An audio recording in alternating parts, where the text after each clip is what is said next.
apologize for the 2,000 people outside who couldn't get in. But we appreciate it. Let me thank Formula 5.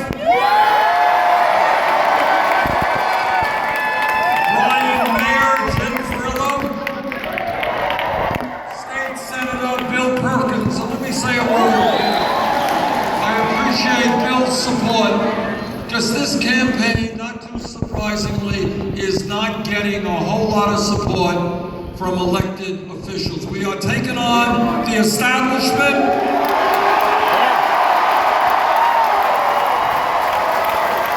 And every now and then, there is a brave man and woman who's elected, who's prepared to do the right thing, and I appreciate Bill's support. And I want to thank Jim Hightower for the years and years of activism in the fight for a progressive America. Jim, thank you so much. Brothers and sisters, this is a campaign on the move. This is a campaign that has the momentum. This is a campaign that has won 8 out of the last 9 caucuses.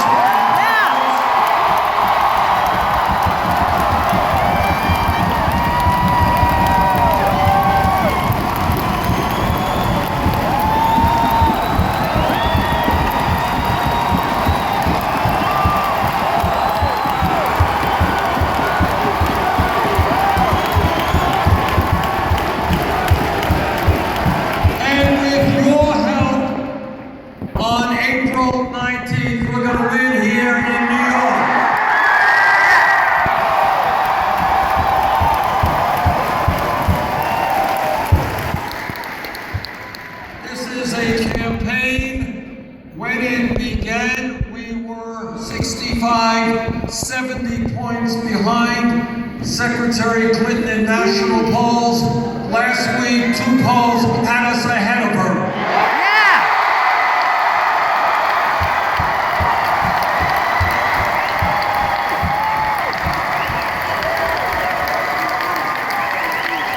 This is a campaign in national poll after national poll that is defeating Donald Trump by double digits.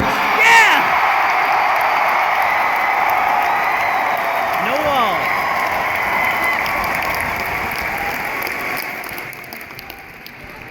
And the reason that this campaign is doing as well as it is because we have the guts to be honest with the American people and tell the truth.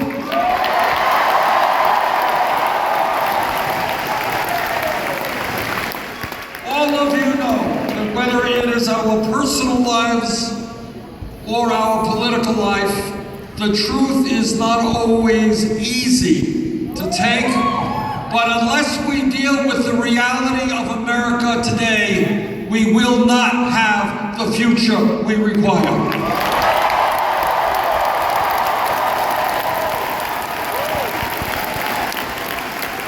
And here is the truth. The truth is that today we have a corrupt campaign finance system which is undermining American democracy because billionaires and Wall Street and other powerful special interests are spending hundreds and hundreds of millions of dollars to support candidates who will represent the wealthy and the powerful. That is the truth. Not going to be talked about too much on TV or in the newspapers, but the truth is that unless we turn this around, our country will be moving toward an oligarchic form of society. And together, we are not going to allow that to happen.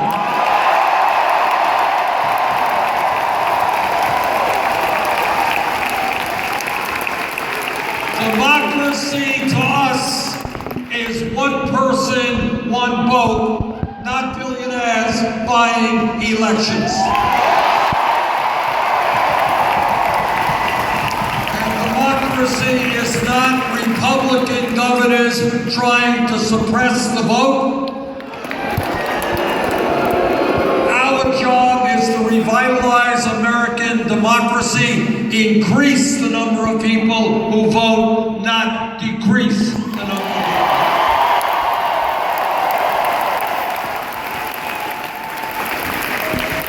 But it's not just a corrupt campaign finance system that we've got to change. It is a rigged economy. What this campaign is about is asking people to think outside of the box, to challenge the status quo, and to understand that the status quo, what we live with today, does not have to continue existing. We can change it.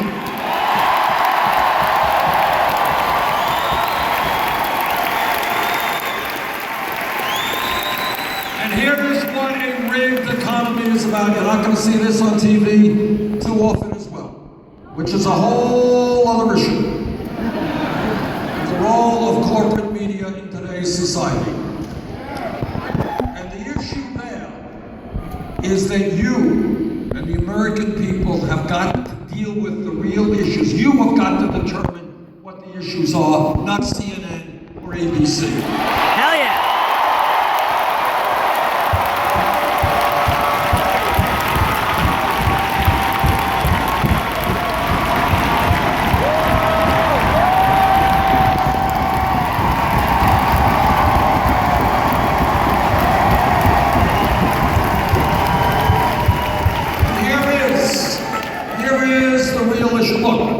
If we were a poor country, for whatever reason, we would have a certain type of discussion. We'd say, yeah, you know what? We would like everybody to have a good education, everybody to have health care. We'd like to have a strong infrastructure, but we are a poor country. We just can't do it. We are not a poor country. We are the wealthiest country in the history of the world. But most people don't know that because almost all new income and wealth is going to the top 1%.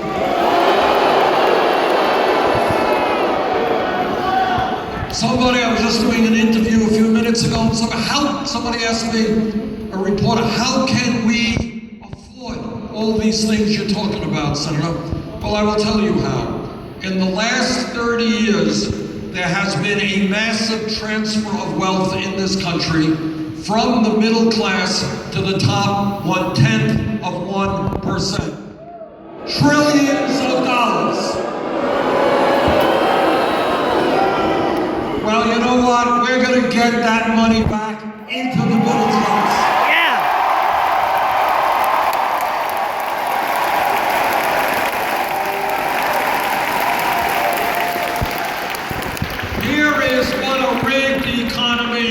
Looks like. The rigged economy is when the top 1/10 of 1%, not 1%, 1/10 of 1% now owns almost as much wealth as the bottom 90%.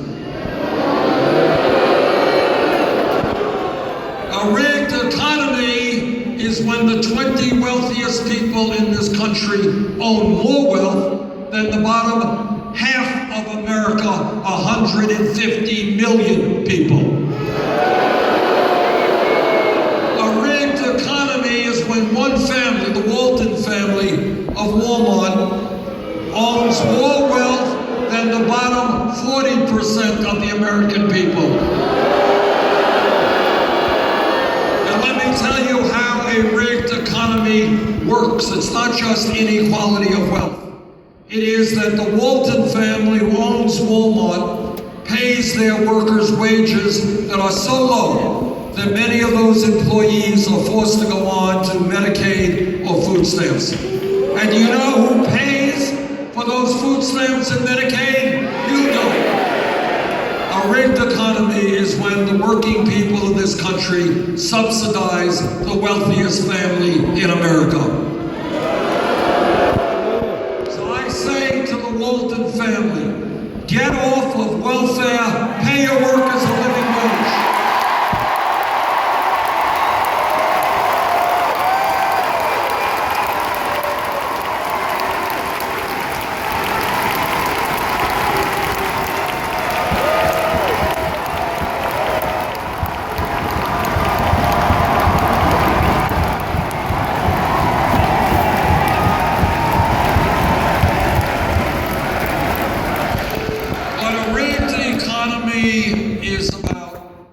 Is today we have moms out working, we got dads out working, we got kids out working, we have marriages struggling because of the stress of economics, we have children not getting the attention they need from their parents.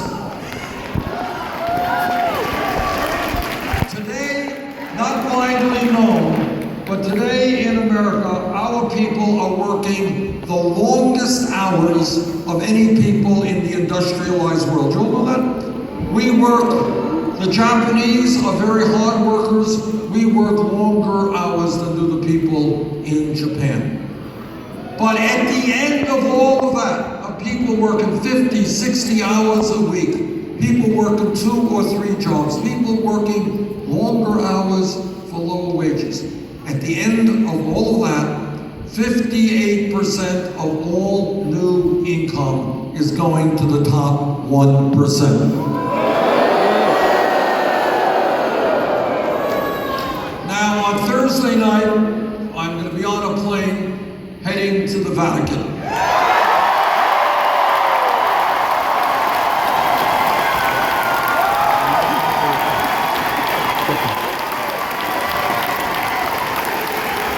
Pope Francis, to my mind, has been an incredible leader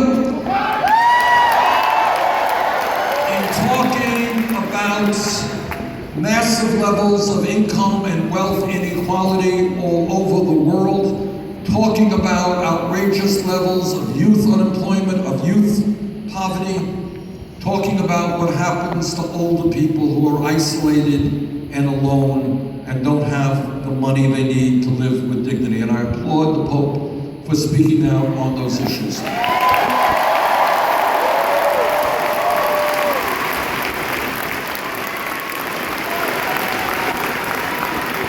And what he is working on is the concept of how we create a moral economy.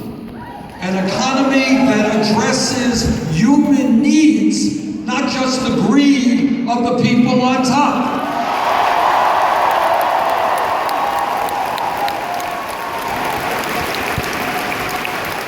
And let me be very clear and tell the billionaire class in this country, their days when they get it all are gonna end.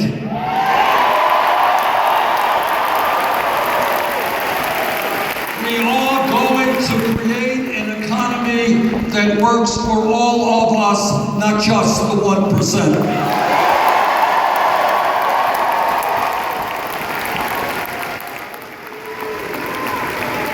But it is not just the corrupt campaign finance system that we have to address. It is not just a rigged economy. It is also a broken criminal justice system.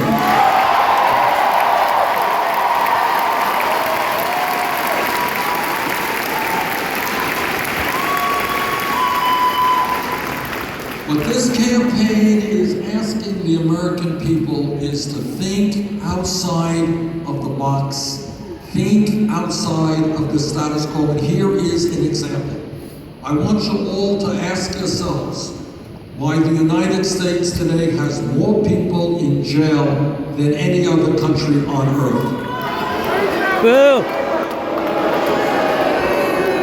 We are spending $80 billion a year to lock up 2.2 million Americans disproportionately African American, Latino, and Native American.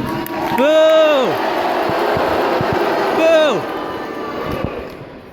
If elected president, we will not have more people in jail than any other country.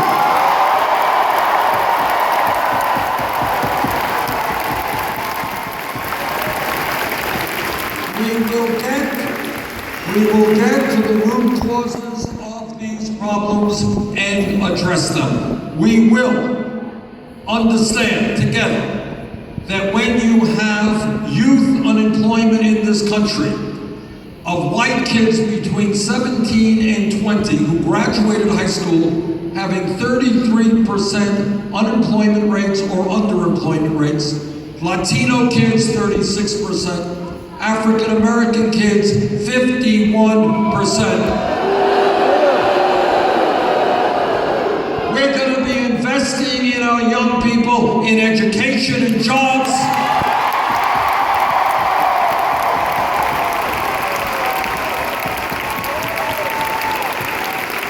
Not in jails and incarceration.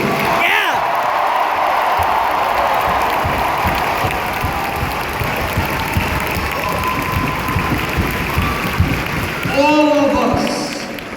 All of us, black, white, Latino, Asian American, we are tired of looking at videos on TV of unarmed people who are killed by police officers.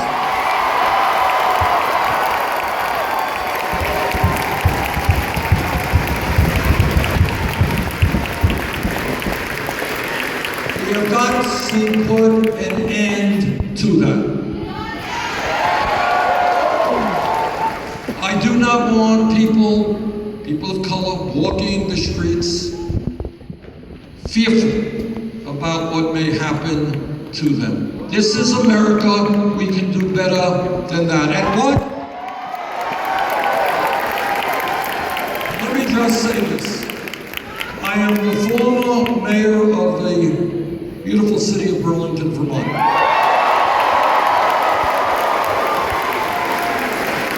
Capacity, I work with our local police department, I work with police officers in one capacity or another all over the country.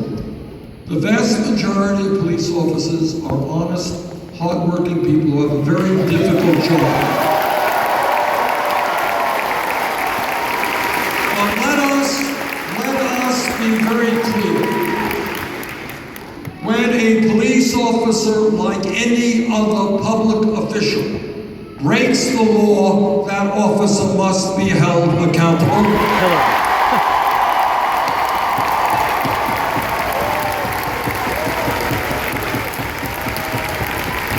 Let us also be clear that we need to train police departments all over this country to understand that lethal force is the last option, not the first option.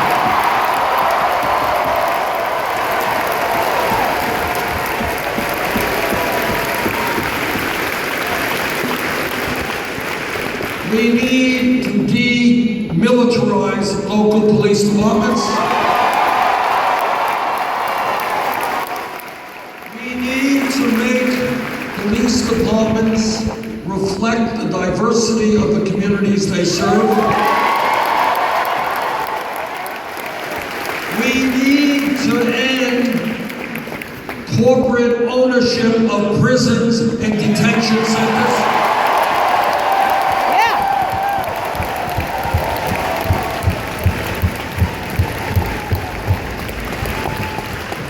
Corporations should not be profiteering from the imprisonment of fellow Americans.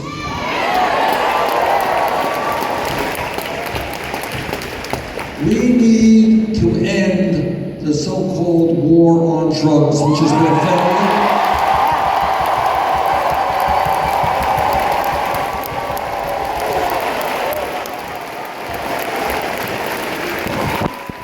Over the last 30 years, millions of Americans have received police records for the possession of marijuana.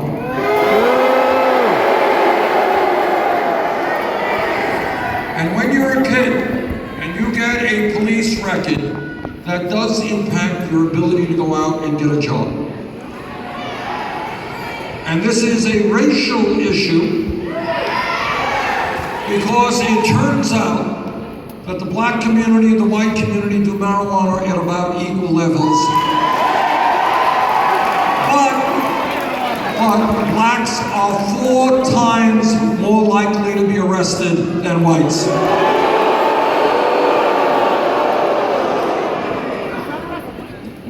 We have got to understand that today, under the Federal Controlled Substance Act, marijuana is listed as a Schedule I drug, the highest level, right alongside of heroin, which is a killer drug. That is why I have introduced legislation to take marijuana out of the Federal Controlled Substance Act.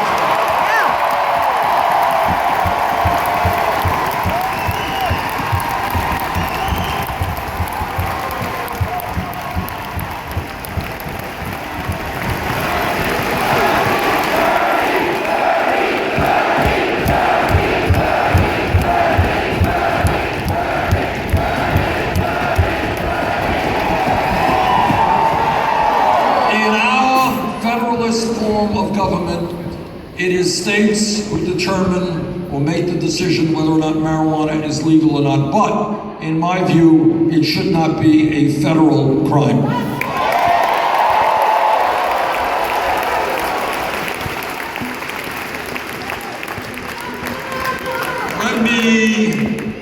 Let me read to you an article, an Associated Press article that just appeared a few hours ago, which talks about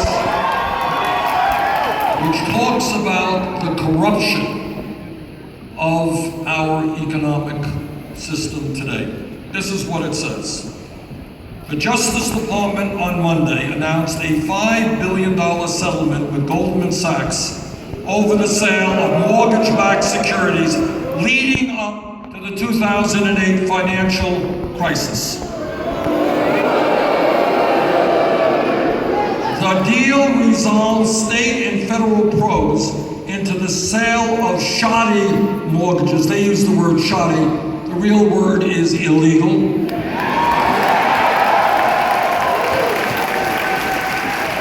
Before the housing bubble and subsequent economic meltdown. In other words, and this is the system that we are living in, and this is the system we have to change.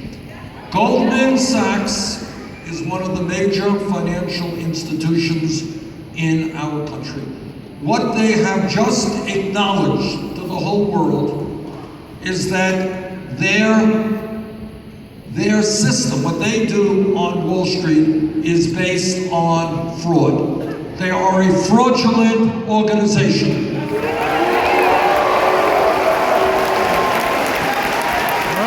And while $5 billion may sound like a lot of money for a company like Goldman Sachs, it is not a lot of money.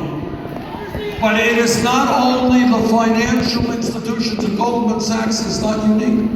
Other large banks have paid even larger amounts of money in settlement costs. You got an entity today on Wall Street, which is the most powerful entity in our country. They have unlimited sums of money. 6 largest financial institutions have assets equivalent to 58% of our gross domestic product.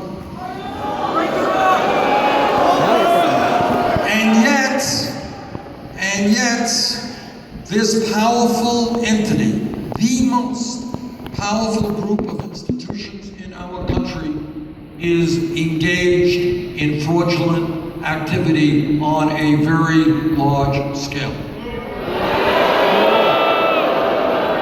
But it's not only Wall Street. It is the fossil fuel industry. The Exxon Mobils and other companies within the fossil fuel industry have spent millions of dollars setting up front groups which are trying to deny the reality of climate change. But it is not just Wall Street or the fossil fuel industry. We have a pharmaceutical industry today that has 1,300 paid lobbyists in Washington, D.C. working overtime to make sure that we all pay the highest prices in the world for prescription drugs. That is an economy that is based on greed, is based on fraud, and together we are going to take them on.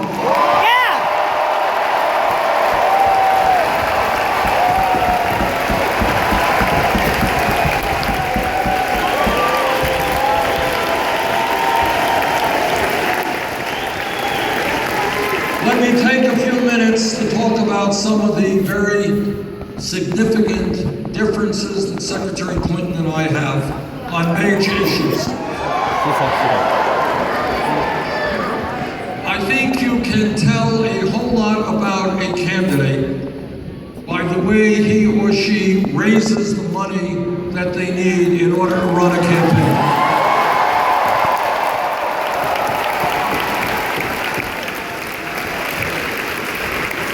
When we began our campaign 11 months ago, we had to make a decision. Do we do what every other campaign does, Democrat or Republican, and that is establish a super PAC?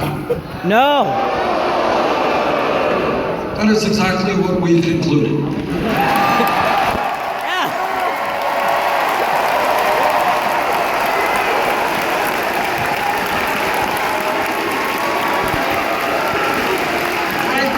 Frankly, it wasn't a very hard decision. We don't represent the billionaire class, or Wall Street, or the drug companies, or the fossil fuel industry. We concluded we don't want their money, we don't need their money.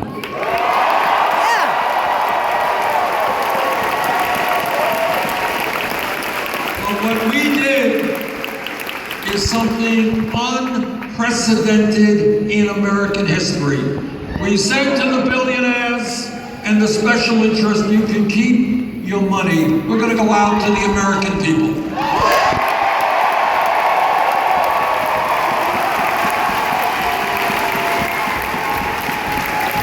And what has happened, I never in a million years would have believed to be possible. Since we began this campaign, we have received over 6 million individual campaign contributions.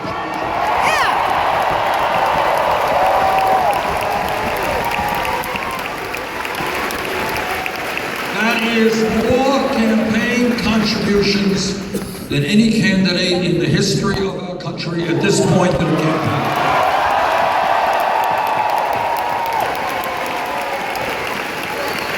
Anyone know the average contribution? $27. I love that. $27. Now, Secretary Clinton is raising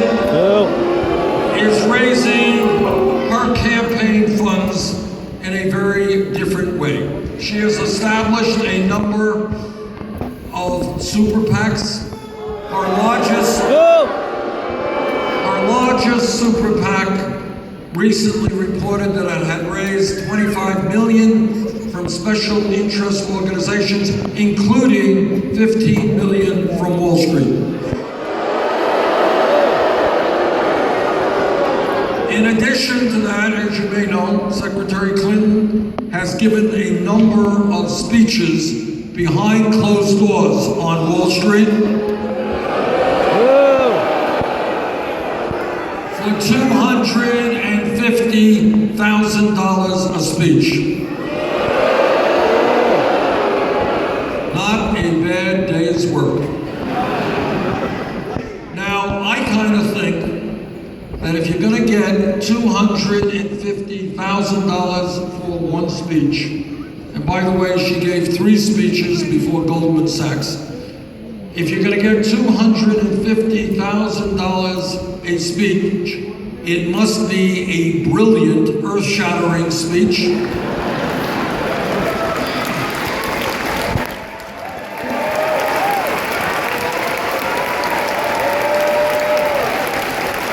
It must be a speech which will probably transform our country, if not the world, in its brilliance. It is probably a speech written in Shakespearean prose.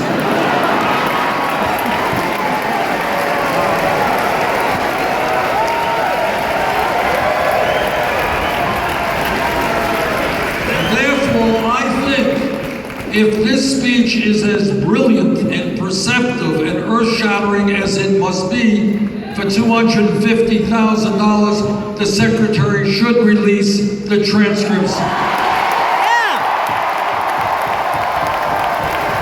Take me to prison.